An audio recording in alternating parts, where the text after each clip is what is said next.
ಕರುನಾಡಿಗೆ ನಮಸ್ಕಾರ. ನಾನು ನಿಮ್ಮ ಡಿ.ಜಿ. ಸರ್, ಅಕ್ಕಲ್ಕೋಟ್, ಸೊಲ್ಲಾಪುರ ಜಿಲ್ಲೆ.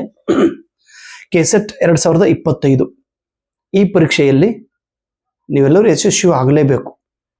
ಇದರ ಸಲುವಾಗಿ ನಾನು ನನ್ನ ಅನುಭವದ ಹಂಚಿಕೊಳ್ಳುತ್ತಿದ್ದೇನೆ. ಪೇಪರ್ 1ರಲ್ಲಿ 9ನೇ ಟಾಪಿಕ್ ಪರಿಸರ ಅಧ್ಯಯನ. ಇದರಲ್ಲಿ ಬರುವಂತ 100 ಇಂಪಾರ್ಟೆಂಟ್ ಕಾನ್ಸೆಪ್ಟ್ ಬಗ್ಗೆ ನಾವು ಚರ್ಚೆ ಮಾಡುತ್ತಿದ್ದೇವೆ. ನನಗೆ ಗೊತ್ತು ನಾನು ತುಂಬಾ ಡೀಟೇಲ್ ಆಗಿ ಹೇಳುತ್ತಿದ್ದೇನೆ ಅಂತೇಳಿ, ಆದ್ರೂ ಕೂಡ ನಾನು ಎಷ್ಟು ಡೀಪ್ ಆಗಿ ಹೋಗುತ್ತೇನೋ ಅಷ್ಟು ನೀವು ನನ್ನ ಜೊತೆಗೆ ಡೀಪ್ ಆಗಿ ಬರಬೇಕು. ನಾನು ಎಷ್ಟು ಮೇಲೆ ಬರ್ತೇನೋ ಅಷ್ಟು ನೀವು ಮೇಲೆ. ಸರ್ಫೇಸ್ ಲೆವೆಲ್ ಹೇಳುವಾಗ ಸರ್ಫೇಸ್ ಲೆವೆಲ್ ಇರಬೇಕು, ಡೀಪ್ ಲೆವೆಲ್ ಹೇಳುವಾಗ ಡೀಪ್ ಲೆವೆಲ್ ಇರಬೇಕು. ನೀವು ನನ್ನ ಬೆನ್ನು ಹತ್ತಬೇಕಪ್ಪ, ಅಂದಾಗ ಮಾತ್ರ ನಮ್ಗೆ ರಿಸಲ್ಟ್ ಬರೋದು. ಈಗ ಪರಿಸರ ಅಧ್ಯಯನದಲ್ಲಿ 100 ಕಾನ್ಸೆಪ್ಟ್ದಲ್ಲಿ 24 ಕಾನ್ಸೆಪ್ಟ್ ಅನ್ನು ಹೇಳಿದ್ದೇನೆ. ಈಗ 25ನೇ concept. Most of the world's geothermal sites are located in the circum-Pacific belt known as Ring of Fire. Ring of Fire ಎಂದು ಎದಕ್ಕೆ ಕರೆಯುತ್ತಾರೆ? ಬೆಂಕಿಯ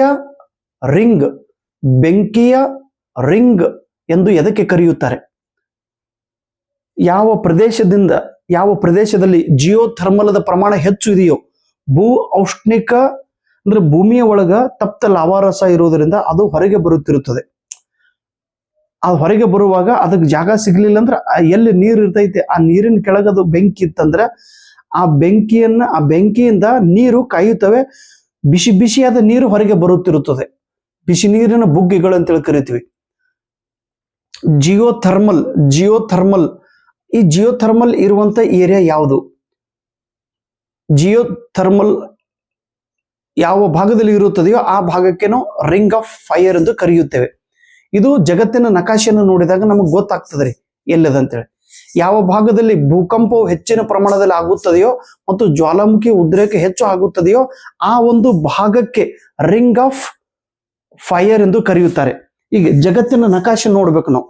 ಜಗತ್ತಿನ ನಕಾಶೆ ನೋಡ್ದಂಕ ಏನಾಗ್ತದ್ರಿ? ಈಗ ಸಪೋಸ್ ಜಗತ್ತಿನ ನಕಾಶೆ ನೋಡೋಣ ಅಂತ. ಓಕೆ,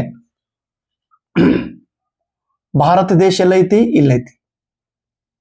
ಇಲ್ಲ, ಇದು ಭಾರತ ದೇಶ. ಇಲ್ಲಿ ಆಸ್ಟ್ರೇಲಿಯಾ ಅದ, ಇಲ್ಲಿ ಯುರೋಪ್ ಐತಿ, ಇದು ಆಫ್ರಿಕಾ ಐತಿ, ಇಲ್ಲಿ ಉತ್ತರ ಅಮೆರಿಕ, ದಕ್ಷಿಣ ಅಮೆರಿಕ, ಇದು ಆಫ್ರಿಕಾ, ಇದು ಭಾರತ ದೇಶ, ಇದು ಚೀನಾ ದೇಶ, ರಷ್ಯಾ ದೇಶ, ಇಲ್ಲಿ ಜಪಾನ್ ದೇಶ.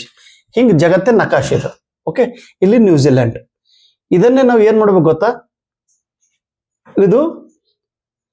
ಇದನ್ನ ನಾವು ಏನ್ ಮಾಡೋಣ? ಭಾರತ ದೇಶ ಇಲ್ಲದ ಅಂತ ತಿಳ್ಕೊರಿ. ಇದೆ, ಇದು ರಷ್ಯಾ, ಇದು ಚೀನಾ, ಆಯ್ತಾ? ಇಲ್ಲಿ ಶ್ರೀಲಂಕಾ, ಇಲ್ಲಿ ಬರ್ಮಾ. ಈ ಭಾಗದೊಳಗ ಅಂದ್ರೆ ಇದು ಬರ್ತೈತಿ. ಇದು ಯಾವ್ದು ಹಿಂಗ್ ನಾವು ನೋಡಿದಂದ್ರೆ ಇದು ದಕ್ಷಿಣ ಅಮೆರಿಕ, ಇದು ಉತ್ತರ ಅಮೆರಿಕ, ಓಕೆ, ಜಪಾನ್. ಈ ಭಾಗದಿಂದ ಇದೇನ್ ರಿಂಗ್ ಐತಲ್ಲ, ಇದು ರಿಂಗ್ ದಕ್ಷಿಣ ಅಮೆರಿಕದ ದಕ್ಷಿಣ ಅಮೆರಿಕದ ಈ ಭಾಗ ಮತ್ತ ಭಾರತದಿಂದ ಈ ಕಡೆದೇನದ ಈ ಭಾಗ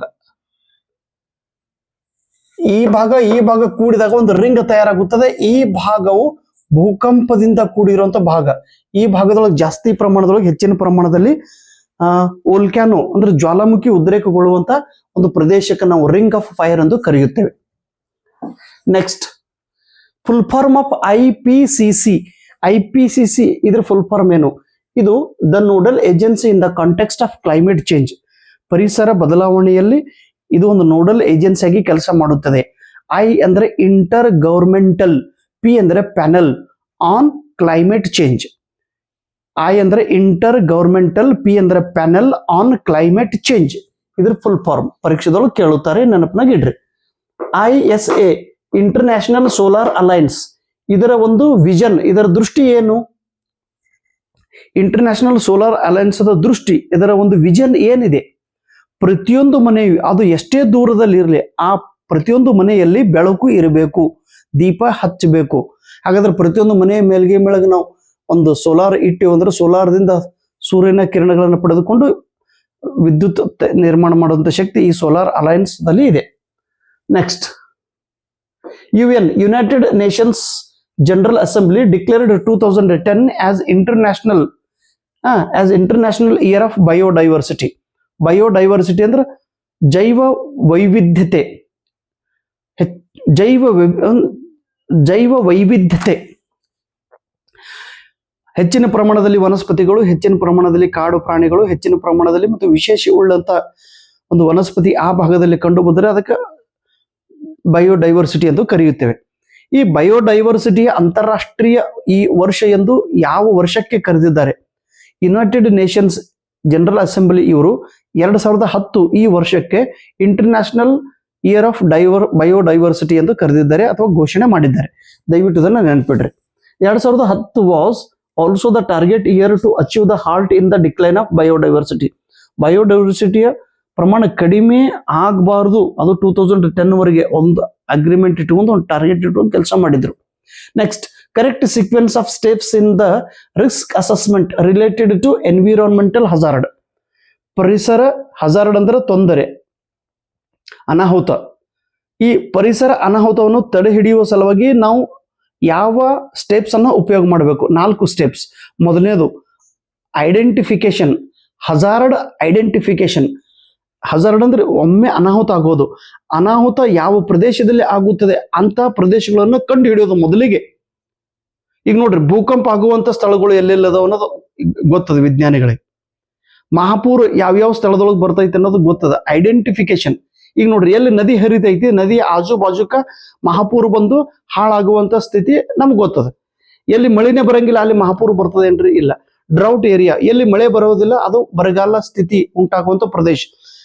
ಭೂಕಂಪ ಯಾವ ಸ್ಥಳದೊಳಗೆ ಆಗ್ತೈತಿ ಅಂತ ಸ್ಥಳಗಳ ಒಂದು ಐಡೆಂಟಿಫಿಕೇಶನ್, ಅದಕ್ಕೆ ಹಜಾರ್ಡ್ ಐಡೆಂಟಿಫಿಕೇಶನ್ ಎಂದು ಕರೆಯುತ್ತಾರೆ. ಮೊದಲಿಗೆ ಗುರುತು ಹಿಡಿಬೇಕು. ನೋಡಪ್ಪ, ಅದಕ್ಕೆ ಹೇಳ್ತಾರೆ ಜಪಾನ್ದೊಳಗೆ ಜಾಸ್ತಿ ಮನೆಗಳೆಲ್ಲ ಪ್ಲಾಸ್ಟಿಕ್ ದಿಂದ ಅದಾವ ಅಂತ.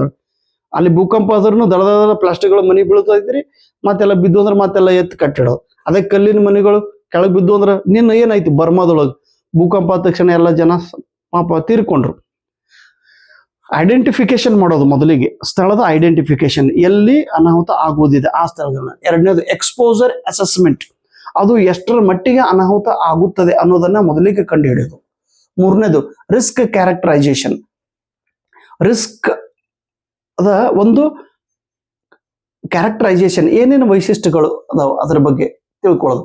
ಆಮೇಲೆ ರಿಸ್ಕ್ ಮ್ಯಾನೇಜ್ಮೆಂಟ್, ರಿಸ್ಕ್ ಅದ ಮ್ಯಾನೇಜ್ಮೆಂಟ್ ಮಾಡೋದು. ಈ ರೀತಿ 4 ಸ್ಟೆಪ್ಸ್ಗಳು ಅದಾವ್ರಿ, ನೆನಪಿನಾಗ ಇಟ್ಟುಕೊಳ್ಬೇಕು. ಇನ್ನು out of different oxides of nitrogen, ನೈಟ್ರೋಜನ್ದೊಳಗೆ 2 ಪ್ರಕಾರ ಅದಾವ.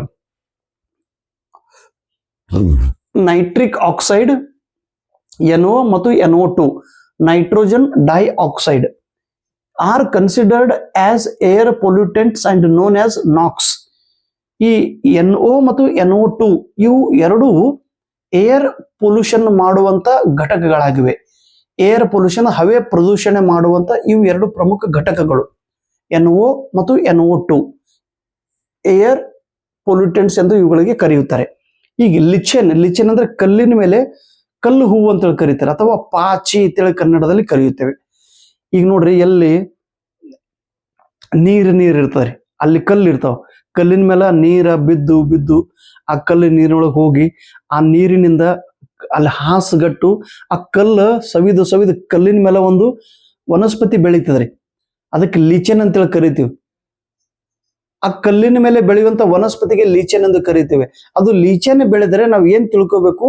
ಅಲ್ಲಿ ಸಲ್ಫರ್ ಡೈಆಕ್ಸೈಡ್ ಪೊಲ್ಯೂಷನ್ ಆಗಿದೆ, ಸಲ್ಫರ್ ಡೈಆಕ್ಸೈಡ್ ದ ಪ್ರದೂಷಣ ಆಗಿದೆ ಎಂದು ನಾವು ತಿಳಿದುಕೊಳ್ಳಬೇಕು. It is lichen is used a biological indicator of sulphur dioxide pollution.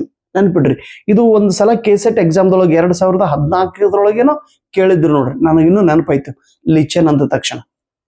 Please ಈ ಪಾಯಿಂಟ್ಸ್ಗಳನ್ನು ದಯವಿಟ್ಟು ನೆನಪಿನಲ್ಲಿ ಇಟ್ಕೊಳ್ಬೇಕು. ಡೀಟೇಲ್ ಆಗಿ ಹೇಳಗತ್ತಿನ ತಿಳ್ಕೊಂಡು ನಿದ್ದೆ ಮಾಡಬಾರ್ದು, ಡೀಟೇಲ್ ಆಗಿ ಹೇಳಗತ್ತಿನ ತಿಳ್ಕೊಂಡು ನಿರಾಶೆ ಆಗಬಾರ್ದು. ನಾನು ಎಷ್ಟು ಡೀಪ್ ಆಗಿ ಹೋಗ್ತೀನಿ ಅಷ್ಟು ನೀವು ನನ್ನ ಜೊತೆಗೆ ಡೀಪ್ ಆಗಿ ಬರಬೇಕು. ನನಗೆ ಗೊತ್ತೈತಿ ಎಲ್ಲಿ ಮೇಲಿಂದ ಹೇಳಬೇಕು ಅಲ್ಲಿ ನಾನು ಮೇಲಿಂದ ಹೇಳುತ್ತೇನೆ, ಎಲ್ಲಿ ಒಳಗೆ ಹೋಗುತ್ತೇನೆ ಅಲ್ಲಿ ತಾವು ಕೂಡ ನನ್ನ ಜೊತೆಗೆ ಬರಬೇಕು. ನನ್ನ ಬೆನ್ನು ಹತ್ತಬೇಕು ನೀವು.